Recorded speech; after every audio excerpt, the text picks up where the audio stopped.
I don't know if I can record a video with you there. Okay, if you're quiet, you can stay there. Dinosaurs are cool, right? That's the most opposite of being quiet I can imagine. No, you cannot stay there. Dinosaurs are cool, right? Everyone loves dinosaurs, and one of my favourite dinosaurs is that really mean looking one with the big fin on its back. No, not that one, the other one. No, the other one. Yeah, this is Dimetrodon, an extinct genus of non-mammalian synapsid that lived around 285 million years ago. It's a member of the family Sphenodiridae, which I meant to look up how to pronounce before this video started, and didn't.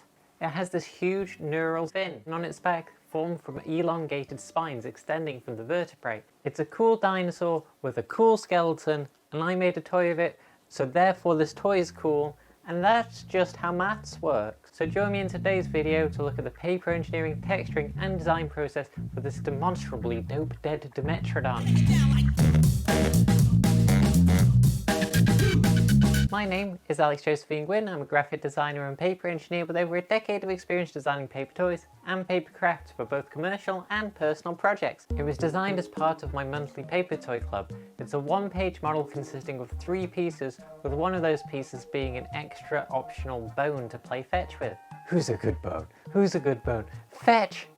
Oh, who's a good bone? Go get it, boy. Go get it. I'm not really sure if I should even count this bone as an extra part. The other pieces are the entire body and the front legs, but this is just a random bone. I guess it's more of an accessory than part of the model itself.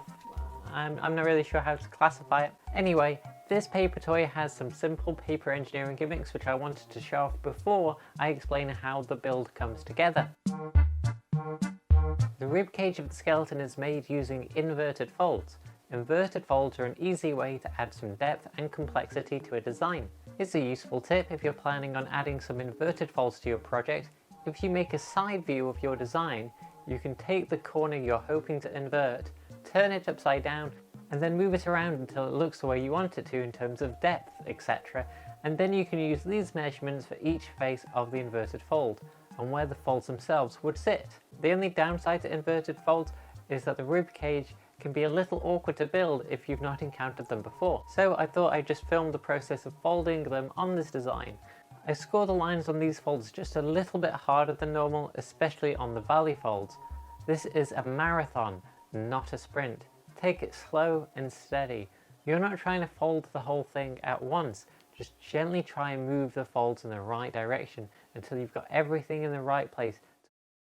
Slow and steady wins the race when it comes to inverted folds, especially when there's a great number of them all at once.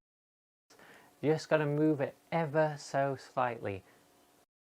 The second gimmick is the way the neck section self-centers when the fin is being pushed together to be glued into place. This is just a simple way to avoid an extra tab and lock the head into place, along with keeping the fin upright. So now that you've seen how these elements come together, I'll show you how the model itself is assembled.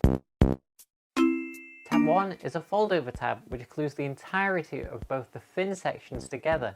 This automatically self-centers the neck, as I've just shown. Tab 2 is a fold-over tab which makes the Dimetrodon's lower jaw. Tab 3 is yet another fold-over tab, this time folding the back of the head up onto the neck plate. Tab 4 folds around and glues onto the inside of the back of the head. Tab 5 is a teeny tiny tab which glues together at the front of the head. Tabs 6 and 7 glue to the front of the head, making the upper jaw. Tab 8 folds around the body and glues down, creating the lower torso. Tab 9 folds around in the opposite direction, creating the centre of the rib cage. Tab 10 glues down, creating the underside of the neck and makes the head more stable. To glue down tab 11, we lock the hips into place with the central fin, going in the middle between the hips, and then pull it over to the opposite side of the hips. We now move on to making the front legs. Tab 12 glues to the top of the leg, and then tab 13 wraps around to finish it. We repeat this with tabs 14 and 15.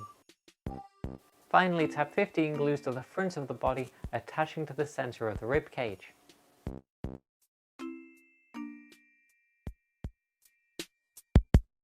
The model, much like the skeletal remains it's based upon, is a bizarre shape with a curved jaw, long yet chunky body, and of course that signature central fin. The self-centering neck isn't just a fancy fold, it serves to keep this fin upright and prevents it from drooping too far one way or the other. The inverted folds add some depth to the rib cage, allowing builders to peek through the gaps they leave behind and see out to the other side, whilst the inverted sections themselves add complexity to the inside of the skeleton, helping to fill out the hollow innards. This effect works much better with the double-sided print edition of the toy. The toys I create for the monthly toy club are designed primarily to be single-sided toys. All the engineering, tabs and gimmicks are designed to work with no printing on the back of the page, like most standard paper toys. However, these days I also release an optional back print page file, in part because I'm eventually hoping to release these toys in a book someday, so I figure I might as well do the legwork now, but also because some designs really benefit from having ink on the back.